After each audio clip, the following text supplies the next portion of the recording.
I think it's yeah, okay. I think we got it. All right. Revelation 6, and we can start reading the seals there, verses 1 to, let's read verses 1 to 8. That's the first four seals. Okay. Who wants to read? You want me to? Sure. Yeah. All right. Revelation 6. All right. Okay. And I saw, when the Lamb opened one of the seals, and I heard, as it were, the noise of thunder, one of the four beasts saying, Come and see. And I saw, and behold, a white horse, and he that sat on him had a bow, and a crown was given unto him, and he went forth conquering and to conquer. Yeah, let's go to verse 8. Yeah. And when he had opened the second seal, I heard the second beast say, Come and see.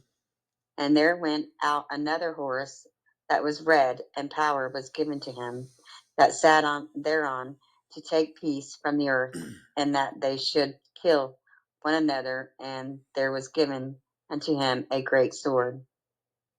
And when he had opened the third seal, I heard the third beast say, Come and see.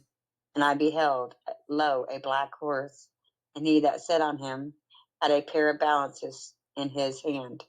And I heard a voice in the midst of the four beasts say, A measure of wheat for a penny, and 3 measures of barley for a penny. And see thou hurt not the oil and the wine. And when he had opened the fourth seal, I heard the voice of the fourth beast say, Come and see. And I looked, and behold, a pale horse, and his name that sat on him was Death, and hell followed with him. And the power was given unto them over the fourth part of the earth, to kill with sword, and with hunger, and with death, and with the beast of the earth. Okay. All right. So the reason we read the four seals is because the four seals actually cover the first half of the 7 years of tribulation, the first half of Daniel's 70th week. And let's read that about that week, that 70th week in Daniel 9:27, so we can put all these things together as much as possible. And because the seals, the first four seals, as I think I mentioned, does not indicate how long they last. But if we understand that the four seals spread over a period of 3.5 years, well, we understand that each seal is probably a little bit less than a year, or some may be shorter and some may be up to a year, but we don't have an exact time, and there's no way we can say that they are the same length. There's no indication of that. So let's just take a quick peek at Daniel 9 and verse 27, which is the 70th week of the vision of the prophecy from Daniel's 70 weeks. And let's, anybody, yeah, if you got it, sister, you can read it. Oh, just a minute. Brother Ignatius is trying to join in. Well, I'll just tell him and he can't. So just I'll tell him to turn off his phone and.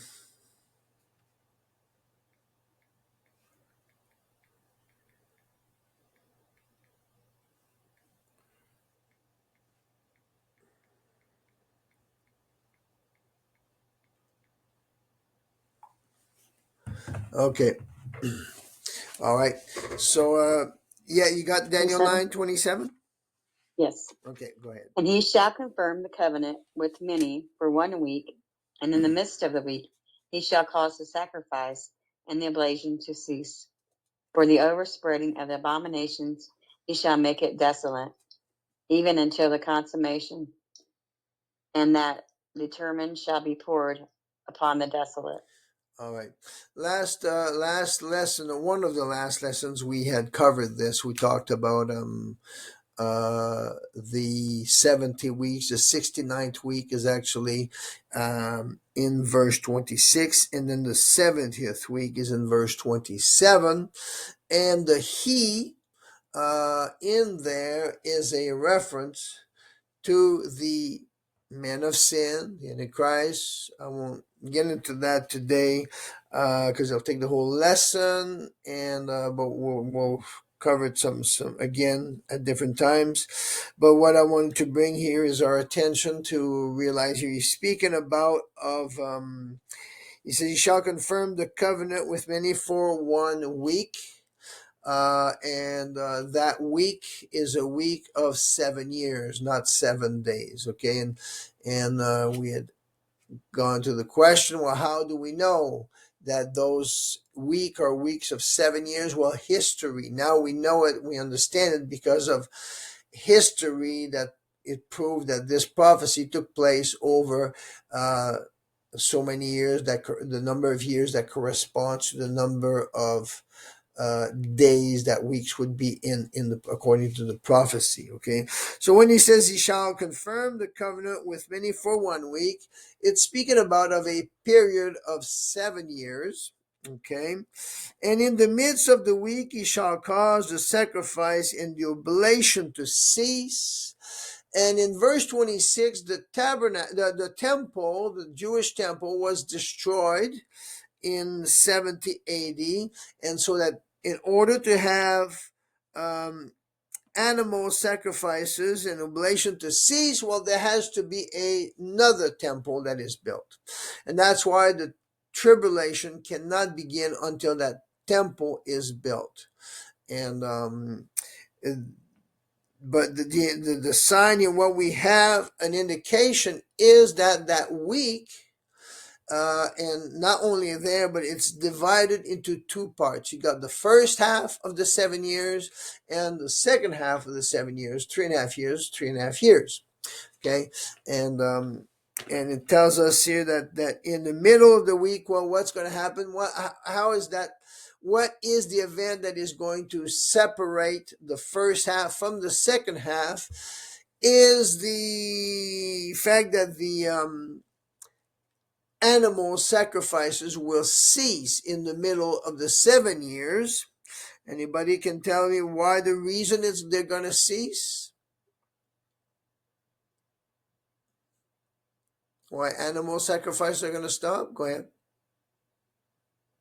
The man of sin's going to make him stop. He's going to come in and say, "Stop, I'm God," or set himself up. Okay, it says he's going to cause the sacrifice and the oblation to cease. Is correct. Is he the one who's going to give the command? I doubt it. But he's going to be the cause for it, because now he is going to be presented to the world as the Messiah. So that will be the cause. If the Messiah is there, there will not be any need to hello, Brother Ignatius. There will not be any need for animal sacrifices to continue. Okay. Logical. Okay, so he will cause the sacrifice of oblation to cease. Yeah, so he will be the cause. All right, and so that and then we got the second half of the verse 27 is a reference to the end of the second half. The middle speaks of the first half. The second half of the verse is about the second half, that it will end with the abomination of desolation and the desolation of Jerusalem. Okay, I just want to bring that we have this week here is divided into two parts. And let's go back now to Revelation chapter 6.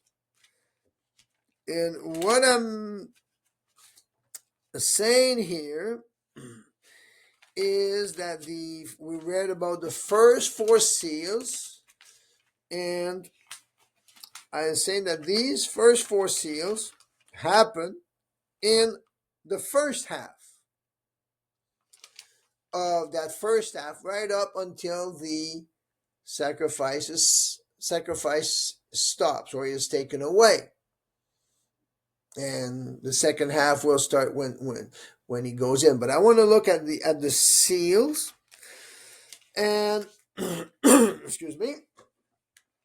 What let's read verse 2. I'll read that here. And I saw when the seal was open, one of the beasts, the four living creatures, said said to John, "Come up here and come and see." And John says, "I saw and behold a white horse." What does a white horse represent? Anybody want to give it a shot? Peace. Absolutely, right. When when there's a war, a nation will raise their white flags. It's a request for peace. They demand peace. So, so it's like he's going to come in, and he's going to be installed there in a position uh, that of there's peace, and this first seal opens literally when the tribulation, that 7-year period begins, and that 7-year period will begin on the day that the first animal sacrifice is offered in the third temple in Jerusalem. That's the marker. So as long as there's not a third temple built in Jerusalem, anybody that claims that we are in the tribulation, there's something they don't understand. Okay? And the reason we use the first animal sacrifices as a guide is because, for one thing, we have a major temple activity change in the middle of the week where the sacrifice stops. So if the sacrifice stops in the middle of the week of the 7 years, then it had to begin somewhere. And it will begin on the first day of the week, but we'll also have another marker that about the last day of the tribulation is also marked by an activity in the third temple, and we find that in Daniel 12 and verse 11, and we'll just establish a few of those bases here, so we can go on and look at the seals. Okay, Daniel 12:11. Do you want to read that, sister? 12:11. Yes, And please. from the time that the daily sacrifice shall be taken away, and the abomination that maketh desolate set up, there shall be 1,290 days. Okay, so we just read in Daniel 9:27 that the sacrifice will be taken away when? Anybody want to answer that? Brother Frank, how about you? Sorry for pointing at you, but since we were just talking about that, did you remember? I'm sorry if I put you on the spot there, but or anybody? In the middle of the week?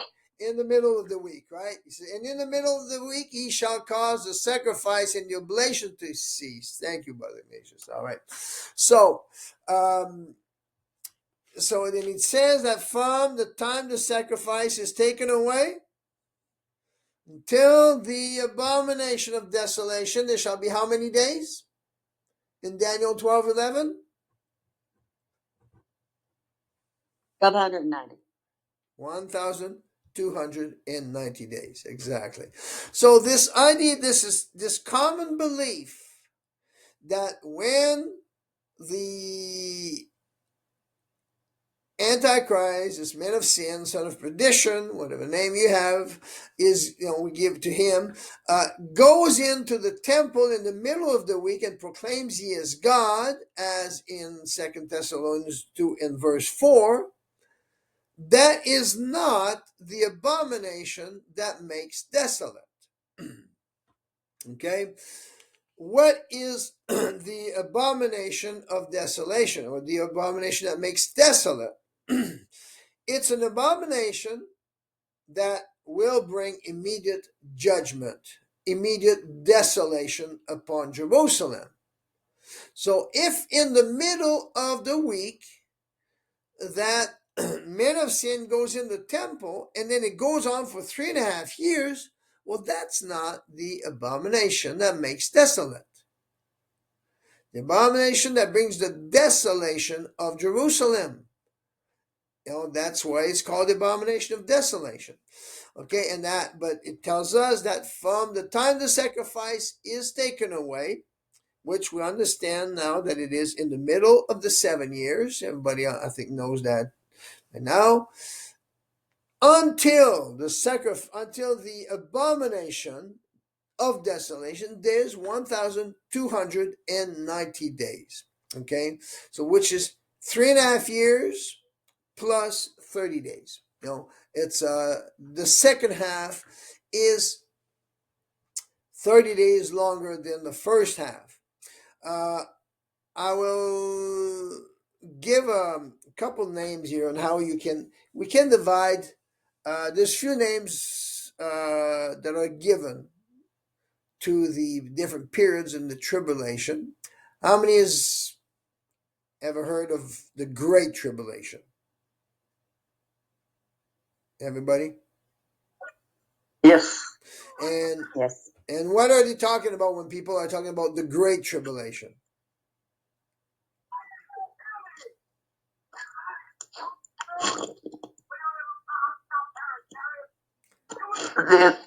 They say it's the second half.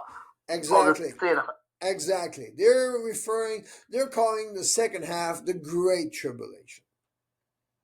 Okay, that's fine. I mean, we as long as we understand what is meant when people say that. I've never called it this way.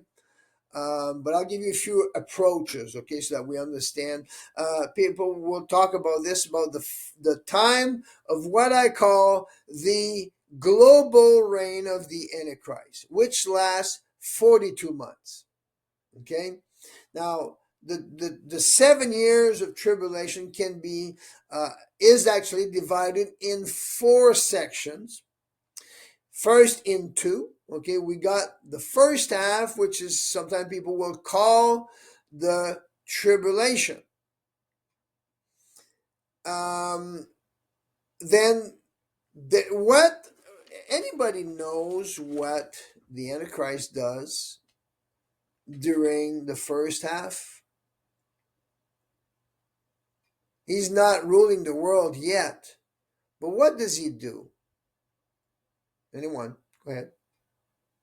Conquer? He conquers, and this is where we're going to go.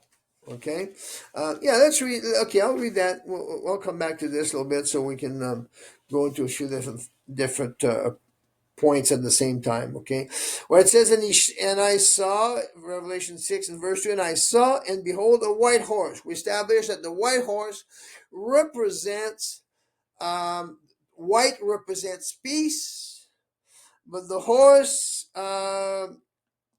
is where there's a rider on it, right? He rides in a time of peace. And what is he? What is this rider about? Okay, and he that sat on him or on the horse had a bow. Does anybody know what a bow represents? Which was very interesting for me when we did this lesson at one time. Brother Ethan had looked it up, and right away he came up with the right answer. Sister Teresa, you were going to say? Okay, was it war? No. No, it's actually conquest. He's ready conquest, he's okay. ready to conquer. Okay. But there's no arrows. He doesn't see an arrow with him, right? So that bow shows readiness to conquer, but because there's no arrows, he lacks the means. He doesn't have the power to conquer. No? Which is really what is happening, where Israel and all this stuff they're doing, they're conquering. They're going to conquer, but they depend on other sources for their weapons, right? Okay. Let's move on a little bit. And it says, and a crown was given unto him, and he went forth. And then he went forth conquering and to conquer. He was ready to conquer, but he didn't have the means. It's a time of peace. He wants to conquer, but he does not have the means. So something is given to him, and it's a crown. Okay? And there's all sorts of interpretations that are just taken out of the blue that don't really line up with anything. Some say, oh, crown is a corona, was the coronavirus. No, like he's given the coronavirus? No, I don't think so. Had nothing to do with it, okay? So we need to stay in context. What does a crown mean in terms of, in prophecy? Crown, which means leadership, right? And many times it would be a uh, a king, right? But it definitely represents a promotion. He's given a crown, so there's a promotion there or something like that. And to know where this fits, that prophecy is also found in the book of Daniel, chapter 7, with quite a different image, but that goes together. And let's take a peek there in Daniel 7. Let's go. I think it's verse. It's either 8 or 9, but let's find that here. Daniel 7.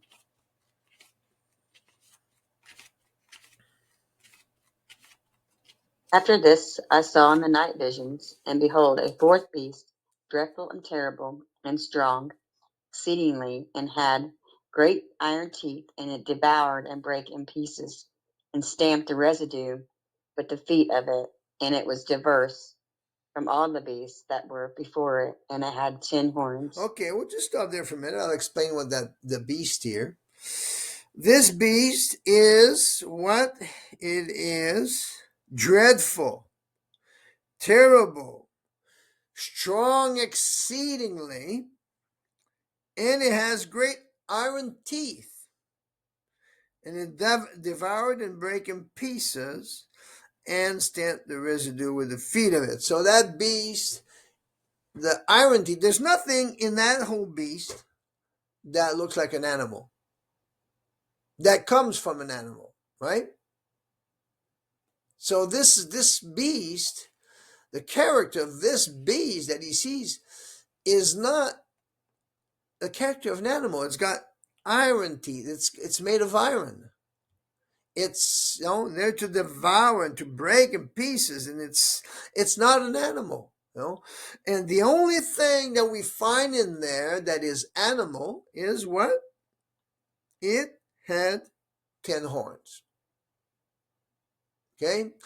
And the horns, what is a horn? Verse 24. Go ahead, Sister Teresa, if you want to read that. Or let's read verse 23, 24 in the same chapter 7.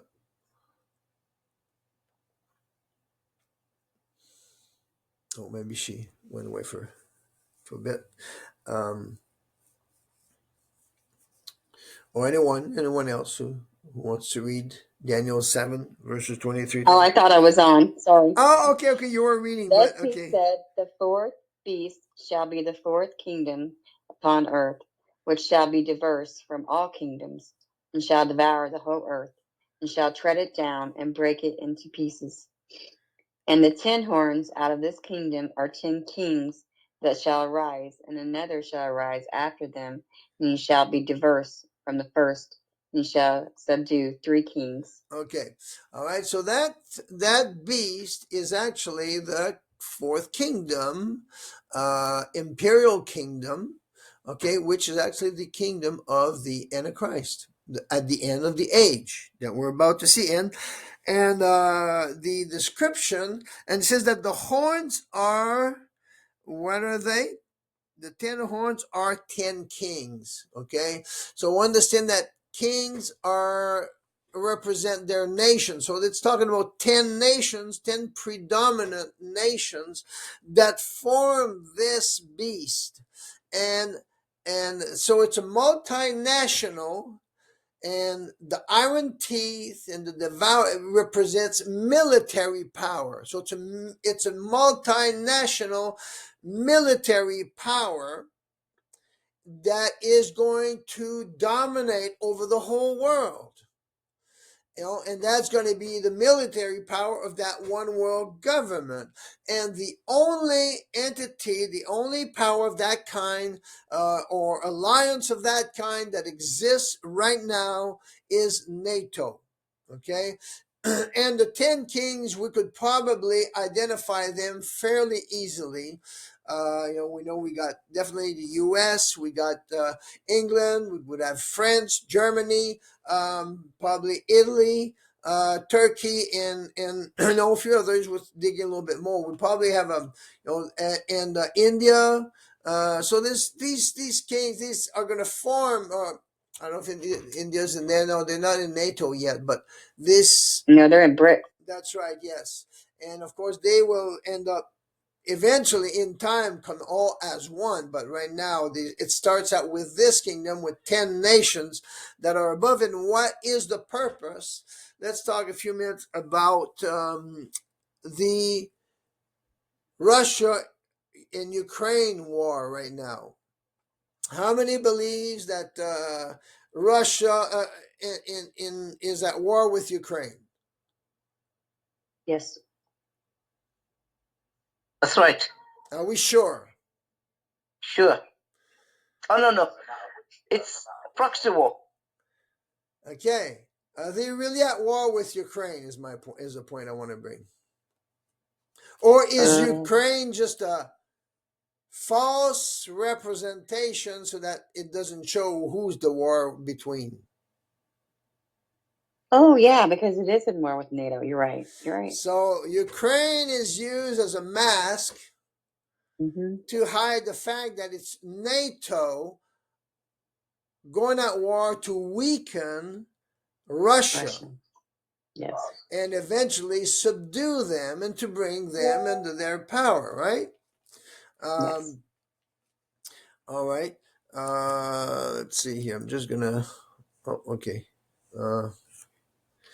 Right. Let me just get back here just a minute. I just where was I at here? Okay. Right here. Okay. No, that's not what I wanted. I wanted to be. End up touching something. Okay, right here. Okay. All right. So this alliance, this fourth beast, is actually NATO. Okay. I think Teresa knows that. Ignatius as well. Lisa probably as well. Frank, Don. Maybe you did already, but anyway. So we just wanted to explain that what the horns represent. It represents multinational. And there's no, of course, there's BRICS that's formed, but that's 5 nations. It's not 10 kings, it's 5 kings. Okay, so NATO has got over 30 kings, but it's got 10 that are the predominant nations of NATO. Okay, the most powerful one being the US, right? Okay, now there is something here in this prophecy. Once we read in we'll go back to verse 8, verse 7, that says that beast, that fourth beast, has 10 horns. And then read verse 8, please. I considered the horns, and behold, there came up upon them another little horn, and before whom there were 3 of the first horns plucked up by the roots. And behold, in this horn were eyes like the eyes of man, and a mouth speaking great things. Okay, now so Daniel is looking up at this beast, this terrible beast, military power that has 10 horns, 10 kings, the predominant kings, and in the middle of right on the head of that beast comes up one little horn. And that little horn comes up, and obviously there's resistance that some of those kings don't want him there. A horn is a king, right? So there comes this little king, and there's 3 of them that oppose him, but he's stronger, and he overthrows them. He gets them out of the way. Okay? What would the little horn be? I think most people know who the little horn is. It's the Antichrist. But why little? Anybody want to tell us why he's Small nation. How was that? Small nation. Small nation. What nation would that be? Israel. Israel is one of the smallest nations. It's going to be the prime minister of Israel, the governor, the head, the king of Israel, basically. The one who's the political leader of a nation is a horn, so which is called kings in scriptures, right? So he's going to come up, and he's going to appear on top of that head, on top of that beast, the head of that beast. And 3 horns, 3 kings are going to be moved out of the way. So how is Israel, how is he going to come there? Well, this is what happens here in Revelation 6 and verse 2, that the first seal, he wants to conquer. He wants to go against the remaining of the Arab nations that surround him.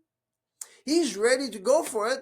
It seems like the war is going to happen. Well, the war will slow down in the Middle East at a certain point, and they are going, certainly, I don't know if it would make sense that once they blow up that mosque, they will certainly get rid of the mosque. Can't see them building a 3rd temple next to a mosque. They will build the 3rd temple in a time, and they will not build the temple in a time of war. Okay, and that's also be even according to scriptures and Old Testament scripture, where they would not even cut the stones on the site where they're going to lay the foundations because of the noise of cutting the stones. And so that the stones, by the way, are already cut out for the foundation of the 3rd temple. They already have them. They already have all the furniture made. They already have, the Ark of the Covenant, mercy seat, cherubims, altar of incense, and all this is already built. So once the construction begins, it's going to take less than a year. Okay, and here when we see that this little horn, which will be the next prime minister of Israel, he is going to be ready to conquer. And we know that the temple is going to be built when the first seal opens, but he won't have the ability or the means to conquer. So what is going to happen? He is given a horn. So what does that mean? If we associate that with Daniel 7, when he comes up on that head, that's when he receives the horn. Come and be one of the kings on the top of the head of that beast. He does not become the head of the government, of the one world government yet, but not even the head of NATO necessarily, but he's invited and he plays a very significant role in the decisions of NATO at that point. And what does he do? He goes out to do what? Verse verse 2 again, and he went forth conquering and to conquer. But now he's got NATO with him. Okay? And who is he going to get that from? Who do you think is would be in a position to bring the Prime Minister of Israel in a leading position in NATO? Who has that power and that influence right now that is full Zionist? Anybody want to try? Would it be Trump? Yeah, I would say he's the one. He's not in that position for no reason. It's not even for his own agenda. He's there for the agenda of the elites, the one world government, the new world order, the sole government that is already existing, but that is not fully in the open yet. So okay, so this this closeness, and I put a post not too long ago about Itamar Ben-Gvir, where he compared himself with Donald Trump, because they're both right wings, a government. They're both full Zionist, and they're both pretending to be for peace, but actually they're there for the one world government. Okay, so this here, the crown that is given unto him, is actually when the little horn comes up on the head of the fourth beast. And there will be 3 kings, more than likely. Certainly Turkey will be knocked out of the way, because Turkey is a Muslim nation. Okay, and I don't know who the other 2 would be, but there's going to be definitely, but they're going to be replaced. They're going to be replaced with other kings. Okay, will it be the same nation? More than likely. I'm not sure how that's going to work exactly, that part there yet. Okay, so this would be the first seal once as soon. So this is going to be, and I would expect that this may be, I could be wrong, but I would expect that this may be, this seal, the first seal, may be the shortest duration for a seal, except for the 6th seal, which we will get to later on. But in the first 4 seals, there's one that's shorter. This one would probably be shorter. Okay, let's read now let's reread verses 3 and 4. Okay, go ahead, sister. And when he had opened the second seal, I heard the second beast say, "Come and see."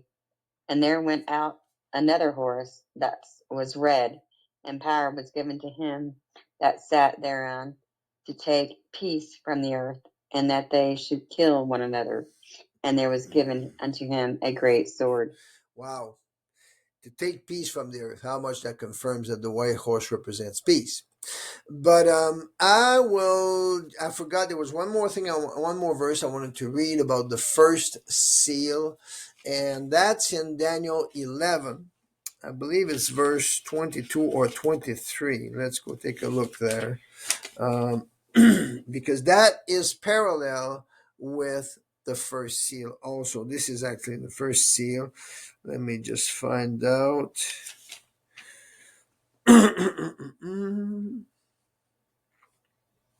Is it 22? Yeah, I think you can read verse 21, 22. Yeah, go ahead. And in his estate shall stand up a vile person, to whom they shall not give the honor of the kingdom, but he shall come in peaceably, and obtain the kingdom by flatteries. And when the arms of a flood shall they be overflown from before him, and shall be broken, yea, also the prince of the covenant. Keep reading until the end of 24. Okay. And after the league made with him, he shall work deceitfully, for he shall come up and shall become strong with a small people. And he shall enter peaceably, even upon the fattest places of the province. And he shall do that which his fathers had not done, nor his father's father. He shall scatter among them the prey, and spoil, and riches, yea, and he shall forecast his devices against strongholds, even for a time. Okay. Verse 21 says, in his estate shall stand up a vile person, to whom they shall not give the honor of the kingdom. That part is in somewhat fulfilled, except that he is not government. It does say, in his estate shall stand up a vile person. The vile person, again, is the man of sin, the son of perdition. And when you look at his record, Tamar Ben-Gvir has a record that he's been very vile, okay? And he's standing up, really, doing a lot in the government for sure, definitely taking a lot of decision, and he's in his estate talking about in replacement of Naphtali Bennett, who was there before. But it says that it shall not give him the honor of the kingdom. And Itamar Ben-Gvir did not get elected as a prime minister of Israel, but it was Netanyahu that got in again. And so they're in there, but he's in there. He's into the government. Okay? And he shall come in peaceably and obtain the kingdom by flatteries. Okay. Verse 22 says, and with the arms of a flood. Anybody understand what that means? A flood is used also in Daniel 9:26, talking about military invasion or wars, like from on every side. And this is what's happening in the Middle East right now. This verse 22 is actually taking place right now in verse 22. Okay, but he is there. A lot of things that are being done is Itamar Ben-Gvir is behind it, but Netanyahu is also is the front figure, you know, and it says, listen to this. If you have any doubt of how this is going to turn in the Middle East, well, don't need to search any further, because it is in this verse right here that they shall be broken. The armies that are coming against Israel, of course, Israel is provoking them to come against them, but they are going to be broken. And also the Prince of the Covenant, and when we start to get into this part in 2022, we got the revelation that the Prince of the Covenant was a reference to Benjamin Netanyahu, who was the leader of the alliance that they did in the government, the government alliance, because this government was formed as an alliance between different parties. Okay, so somewhere before long, Netanyahu is going to be taken out. Whether he's going to be killed, well, I doubt very much that he's going to retire. These guys, they don't retire to get killed out of government. That's what's happening in the Middle East. They get out once they get killed. That's how they end their political career. And after the league made with him, he shall work deceitfully. So once Netanyahu is out of the way, there will be a league or another covenant sort of made with Ben-Gvir, who will become the prime minister of Israel. Okay, and at that time he is Little Horn, once he is officially the prime minister of Israel. And he shall come up and shall become strong with a small people. Okay, won't need much people there from his nation, but he's going to become strong. And of course, what's going to happen? It says that verse 24, where it says, and he shall enter peaceably. In other versions says, and in a time of peace. Okay, the white horse. So that verse here, 24, is an alignment with Revelation 6 and verse 2. The white horse, a time of peace, when this temple is going to be built. And in this time of peace, once it starts, he's going to go into the fattest place of the province, and he shall go do that which his fathers have not done.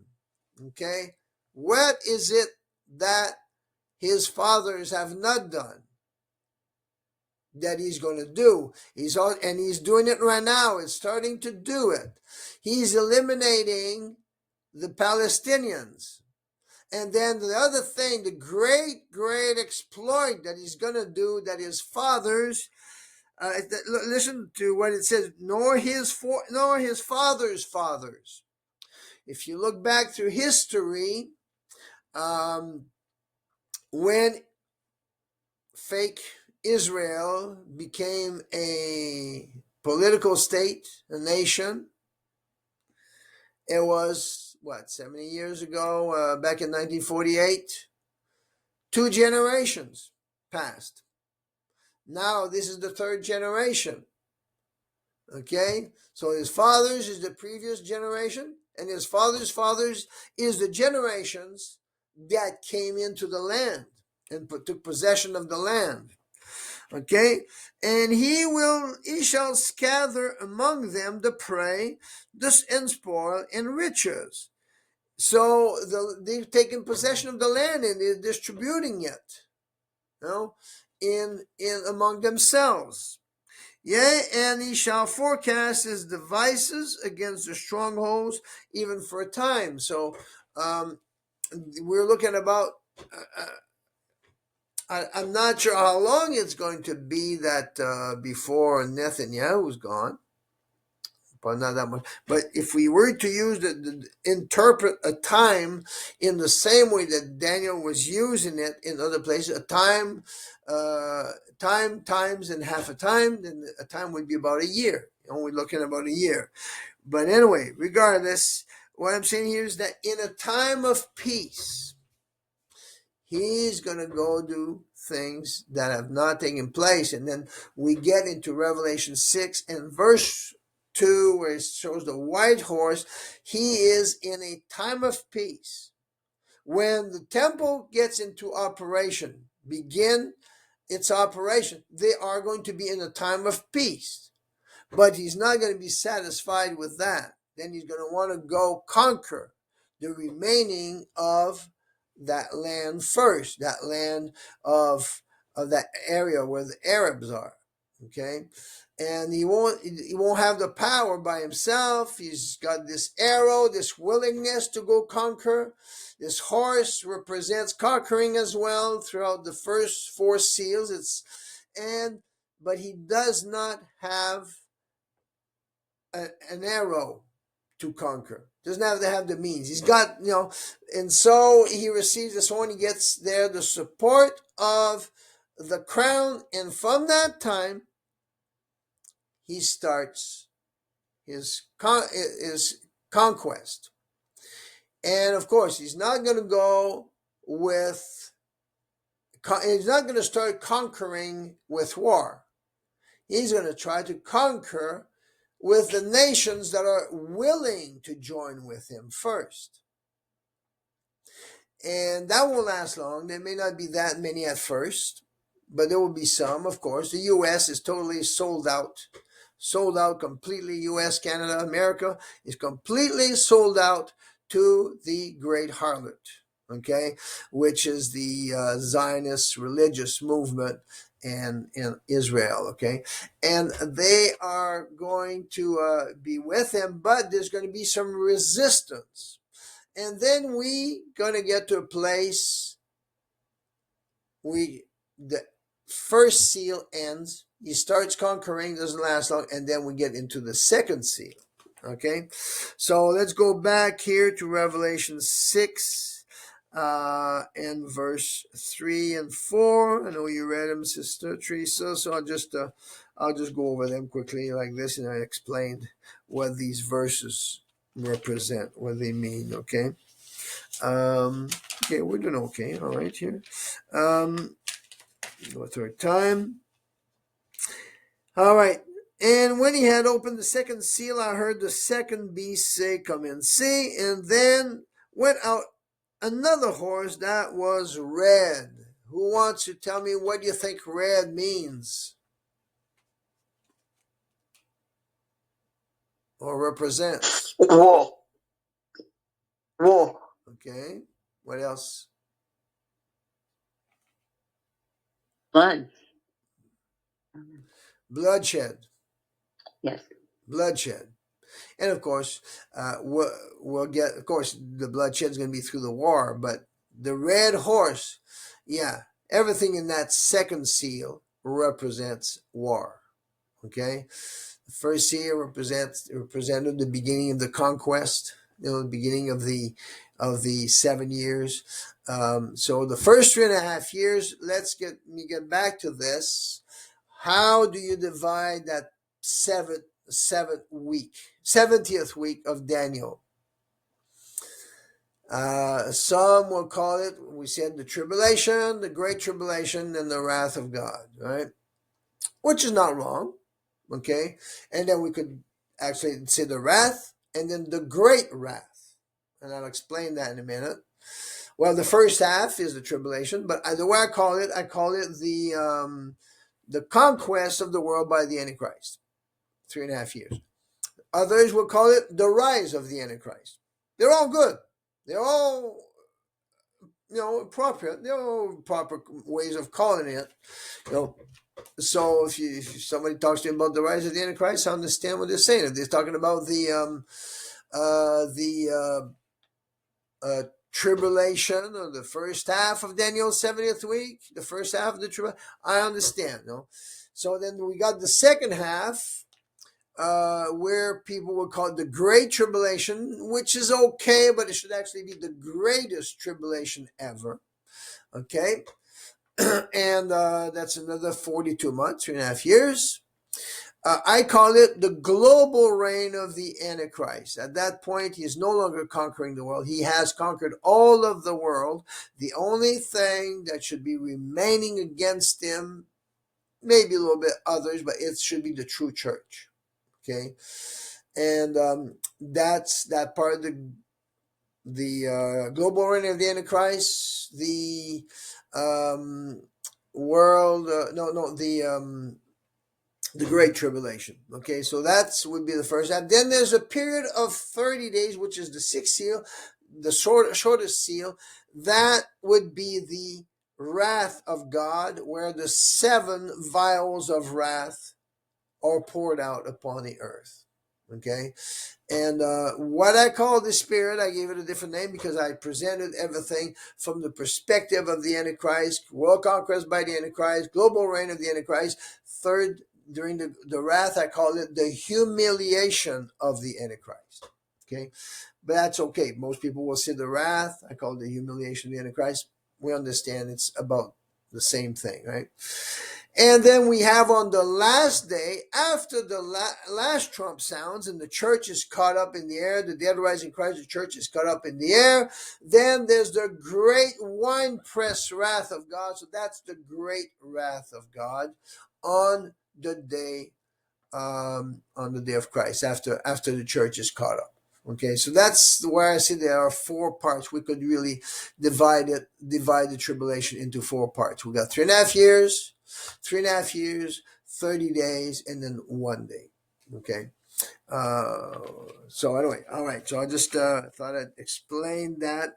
If I'm going too fast, if you want me to slow down and bring more details on anything, don't hesitate. Just say, hey, stop, hold it. I got a question, and I'll take the time to answer any questions. All right. Hold on, I got a question. What was that, with Frank? I said, hold on, I got a question. No, I was joking. Oh. All right. Okay.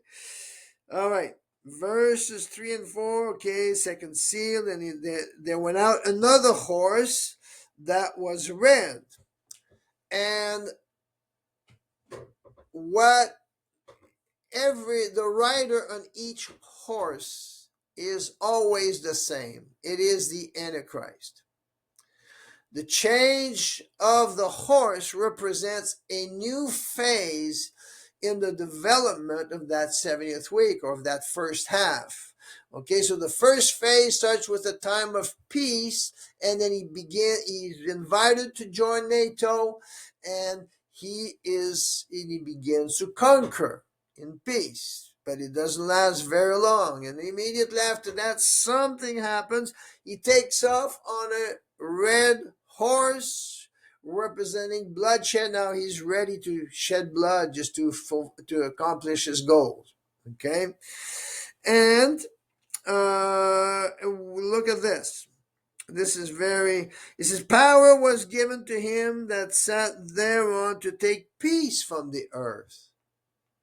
Well, so they were in a time of peace, but now, how is that power given to him to take peace from the earth? Okay, that they should kill one another. Well, what does that sound like? Kill one another. That's war, right? That's conventional war. That's not a big explosion, a big nuclear explosion that kills a mass of people, right?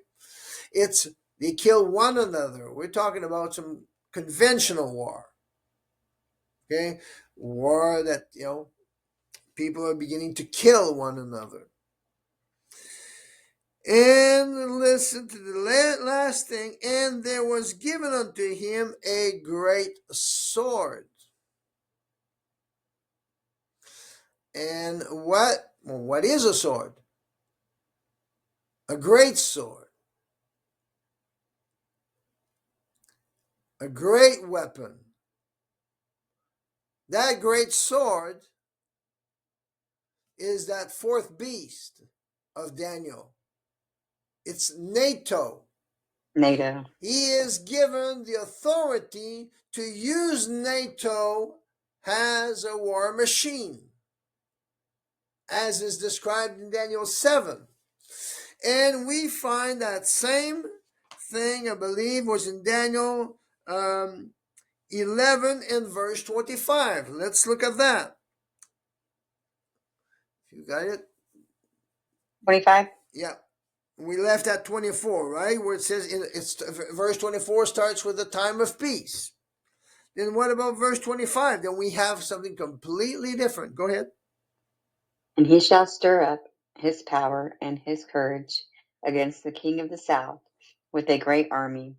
And the king of the south shall be stirred up to battle with a very great and mighty army.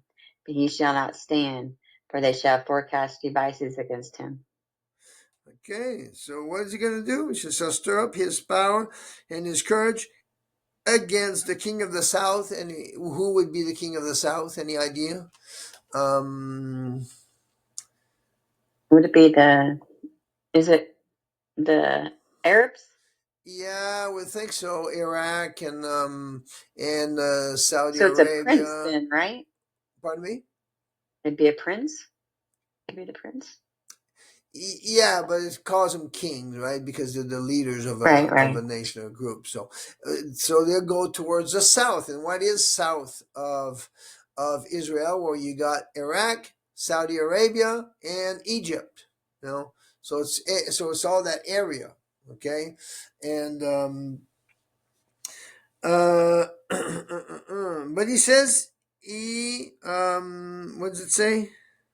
And he's going to go he's going to stir up his power and his courage against the king of the south with what? With a great army. Mighty army.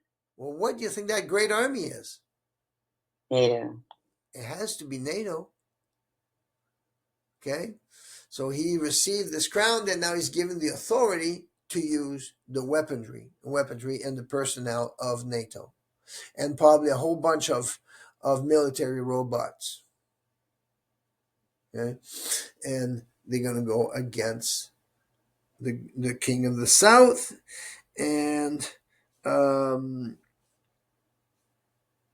and the king of the south shall be stirred up to battle with a very great and mighty army. Well, who's going to be that very great and mighty army that's going to come and help the Arabs in the south? Can be bricks. Exactly. Yeah. Yeah. Yeah. Very good. BRICS. Yeah. China and Russia. What does BRICS mean? BRICS I don't means know what that is. Brazil, Russia, India. What's the C? C is China, and the S is South Africa. Yeah. Okay. So they already exist. They already have their own currency right now. Okay, and they're already in a covenant together.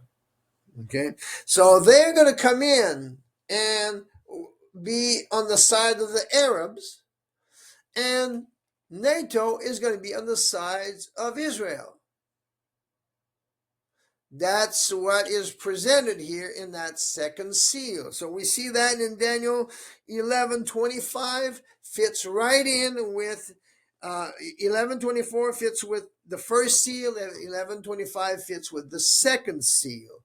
And that's when, and he does not take it by his own authority. He is given that great sword. So that means he's still not the head, but he is on that head as one of the main decision maker of what they're doing, of directing NATO's operation. Okay, because he's that little horn that knocked out three. So, all right. So, but he's still not. Of course, he's still not the Antichrist. He's still not the ruler of the world. They are in the conquest, in the second seal, coming probably into that second year. At that time, approximately. And I'm not speaking at the same time. There's going to be some trumpet judgments taking place. I'm not gonna. I could get into that, but no, I'll wait. I'll go with I'll continue with the seals. Okay, then we get into the third seal after they start to make war like crazy against NATO with Israel, against the Arabs and the BRICS. Yeah. Okay. All right. Verses 5 and 6 bring us into the third seal. Go ahead, Sister Teresa, please. And when he had opened the third seal, I heard the third beast say, Come and see. And I beheld, lo, a black horse, and he that sat on him had a pair of balances in his hand. And I heard a voice in the midst of the four beasts say, A measure of wheat for a penny, and 3 measures of barley for a penny, and see thou hurt not the oil and the wine.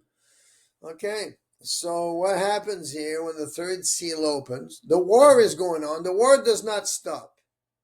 It continues all the way to the end of the first half. Same with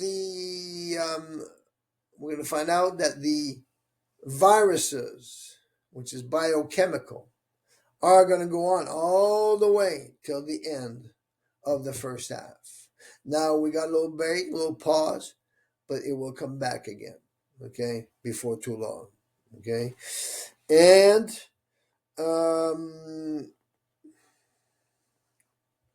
okay, we said, okay, what happens? What does he see? This is another one of the elders again. Oh no, the living beings are. Another one says to him, "Hey, come up, come and see." And what does he see? A black horse. What does a black horse represent? Death. Amen. Anybody else? Death? Okay. No, that's not death. Wrong. No. That one represents darkness and despair. Gloom and doom. The war is on. People are dying like crazy, killing each other all over the world. Famine is beginning as we go on, and the war is not showing signs of slowing down. Okay, so this is where the people are going to be in despair, and also we have during that time the trumpet judgments that are coming. And about that time, we're going to be where the fourth trumpet judgment comes, which I did not explain, but the other ones. But the fourth trumpet judgment is that the days are shortened by 1/3. The sun is the moon and the stars are smitten, so that the sun 1/3 of the sun is darkened, 1/3 of the moon, and 1/3 of the stars. So that, and also that the days are 1/3 shorter and the nights 1/3 longer. So more darkness in that period of time, less daylight, famine, war. So you can imagine the distress, the despair, the depression, how deep it is. It's like never before, and already by that time, the population reduction is starting to show, quite a bit. When we think that by the time we get to the second half, there will be at least 50% of the population now that will be reduced. They will be dead. They'll be gone. So we got about 8 billion. Will be no more than by the time we get to the middle of the tribulation, there will be no more than 4 billion. So probably even worse than that, I think. But we're still not there yet. We're not there yet, right? But it's starting to really be hard because people are going to start dying of famine, not only from the war, but from the famine, okay? And we see the famine here. Let's continue here. The black horse, and he that sat on a pair of balances, had a pair of balances in his hand. And so what does balance, the scales represent? Judgment? What was that? Judgment? I didn't get. Judgment? No, it's scales. It's restriction. Okay. He's going to restrain food. He's going to restrain liberty, restrain everything, just like the communist government, right? And everything's going to start to be restricted, and especially the food. People are not going to be allowed to have the food. So, let's see. And he has a pair of balances in his hand. In verse 6, and I heard a voice in the midst of the four beasts say, a measure of wheat for a penny, and 3 measures of barley for a penny. Anybody know what a penny represents in Bible language? Go ahead, Brother Ignatius. Wages. Wages, a day's wage. A penny in other languages they call it a denaro, which means a day's wage. And I think some newer, more modern versions will say, a day's wage or whatever, And so imagine just enough food for your day. That's all your wage is going to allow you to buy. So what are people going to do, right? They're just going to be dying everywhere because if there's any sickness, any problems, you can't sleep like in here. In the winter, you sleep outside, you die, in that kind of cold. People die. And so this is where the restrictions, okay? It's the black horse, the despair, the darkness, the depression, the scales in his hand is the restrictions, and then restrictions on food. But there's a statement made That says, and I heard a voice in the midst of the four beasts say, a measure of wheat for a penny and 3 measures of barley for a penny. So, but okay, and see thou hurt not the oil and the wine. Yet for certain categories of people, the basic necessities will continue to be available. And they want to eliminate the poor, and the middle class going to be as servants and probably won't even need them because they're going to have all those robots that do the works for the rich. So there's something there that is showing that there's definitely going to be some basic necessities that are always going to be available for certain people. Okay. All right. So that's the end. And notice one thing. In that third seal is something given to him. Where the first seal is given a crown. And then the second seal is given the great sword. But what is given at the third seal?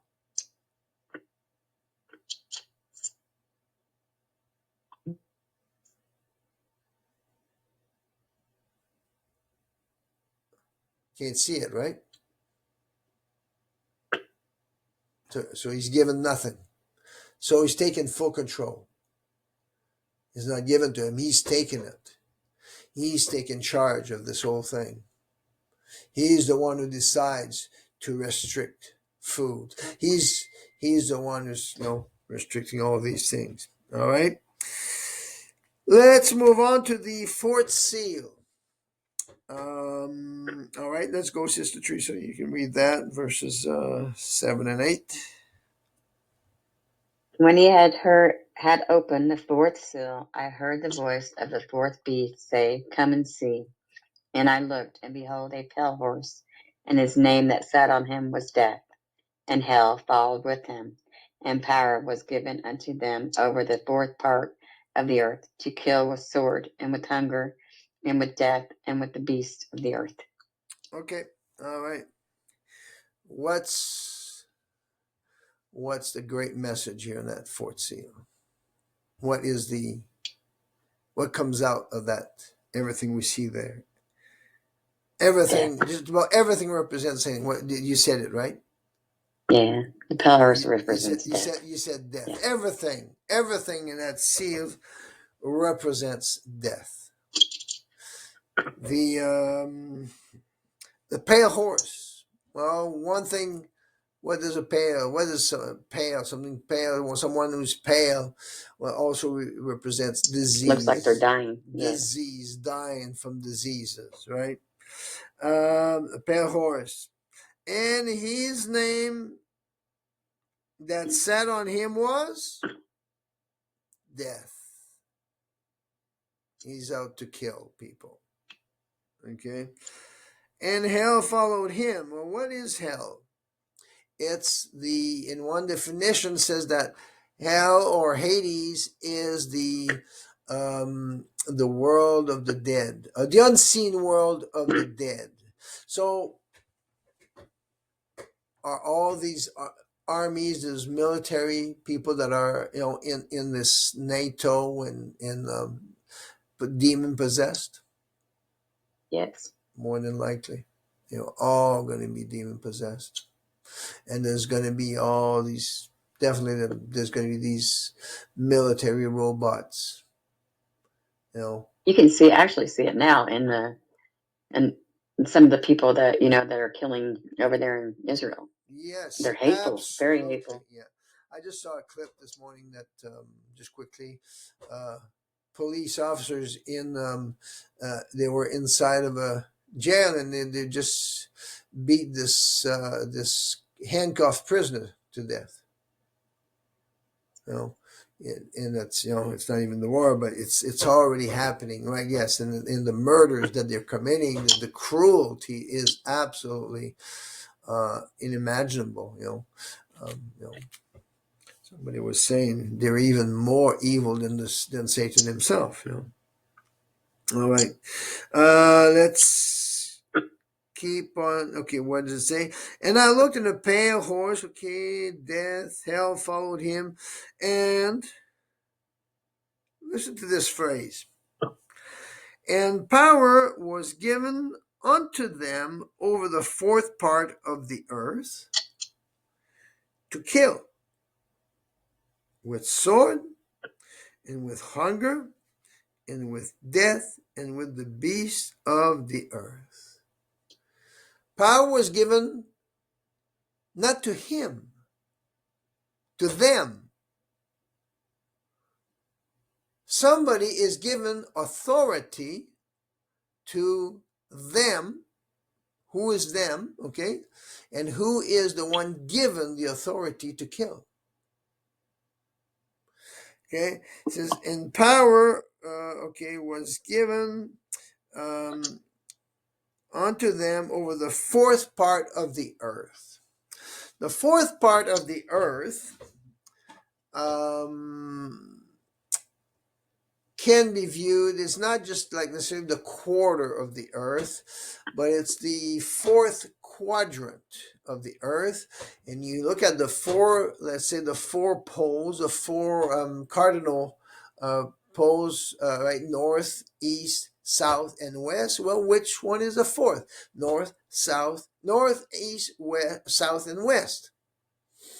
And then the fourth part of the earth is the west, and the western quadrant, or the north, the western quadrant is NATO. Even though NATO is actually more in the northern hemisphere, it's actually all out in the west.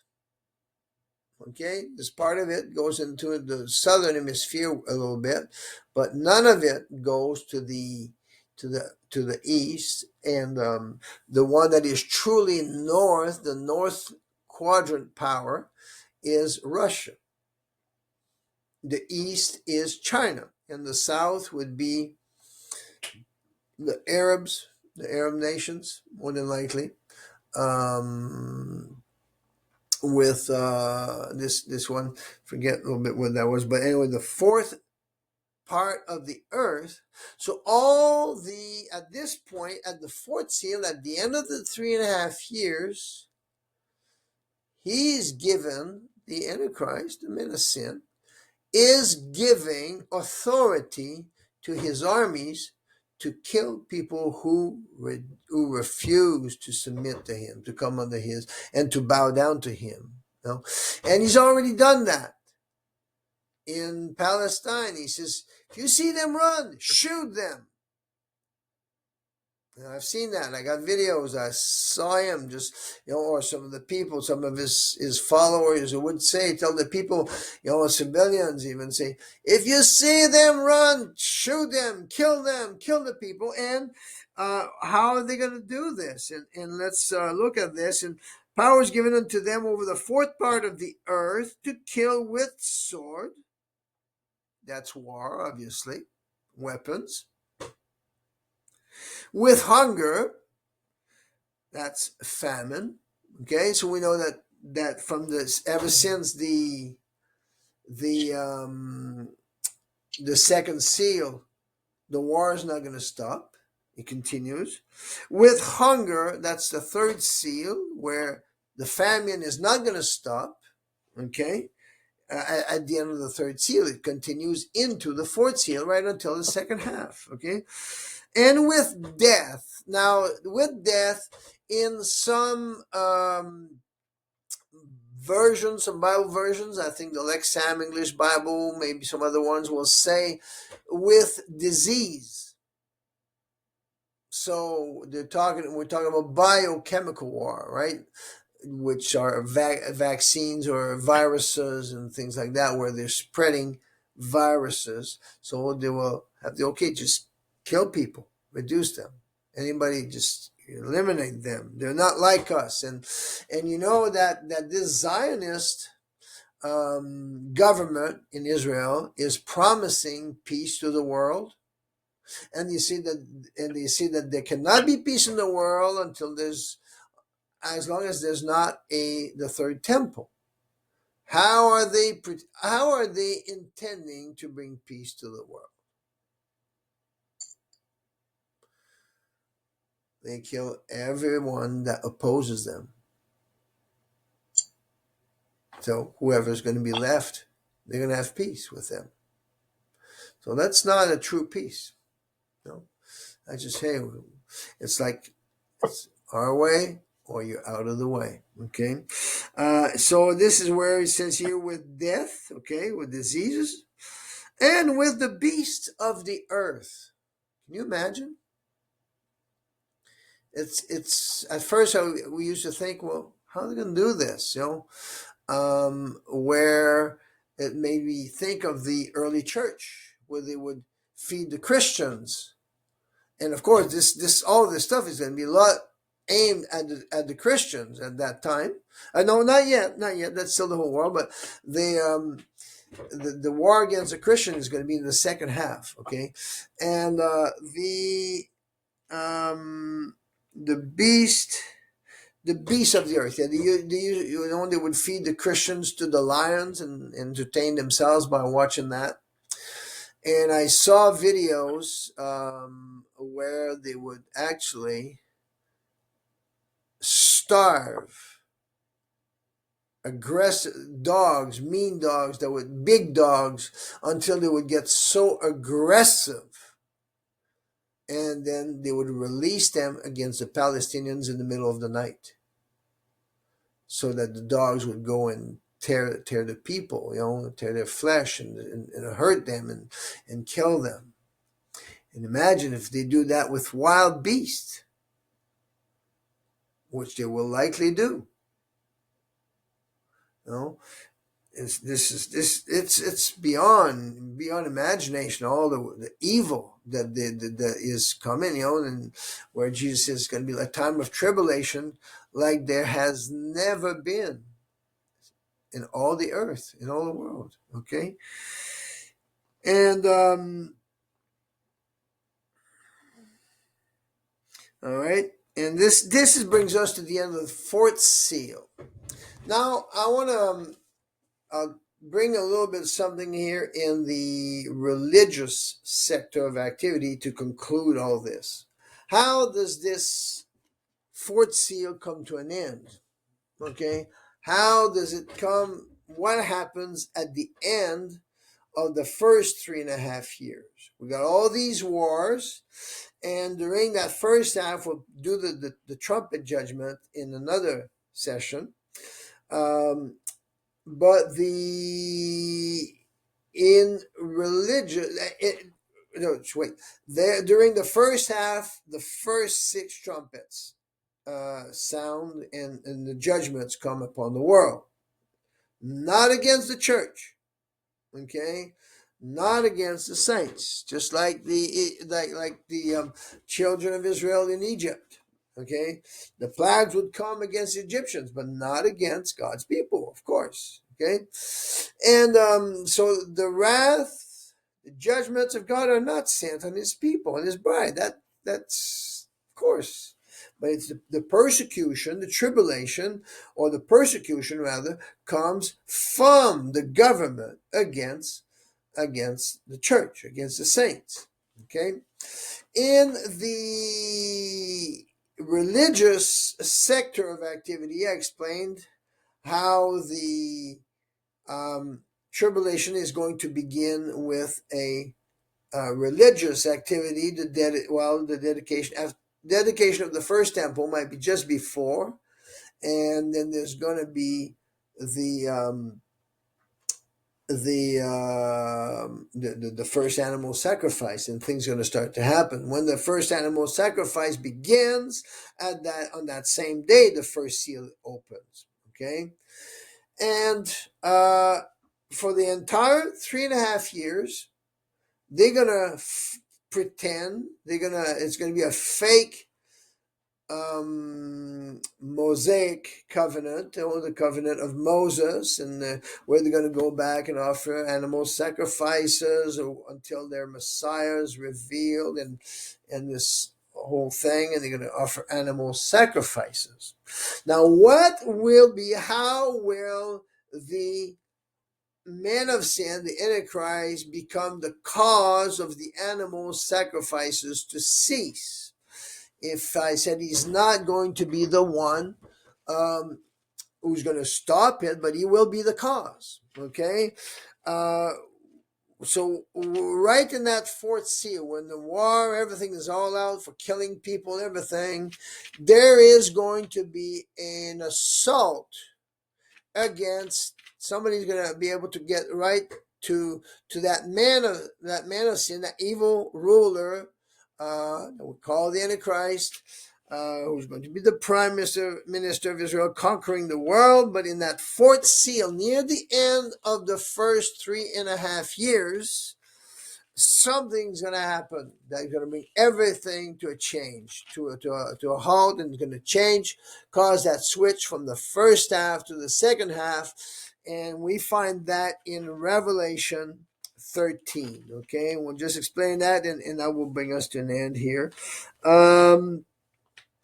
In Revelation 13, we start with a beast that comes out of the sea, which is actually the one world government that is forming during the first half, and comes into power in the second half. But then he says, and each of the head of that one world government represents a kingdom or an empire at different time in history, and the head represents the ruler, the emperor.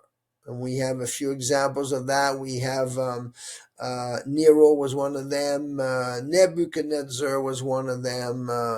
There are others, but in that vision of that beast represents the Assyrian kingdom, the Babylonian kingdom, and the Roman Empire. Okay, I say kingdom, but they're empires. Okay, and the last beast again is represented by the horns, and which is like in Daniel 7 and verse 8, yes. And then he says, and each of those head is actually the emperor of one of those, of the 7 emperors that are represented in that beast. And I just want to read that, Sister Teresa, if you want to read Revelation 13 and verse 3.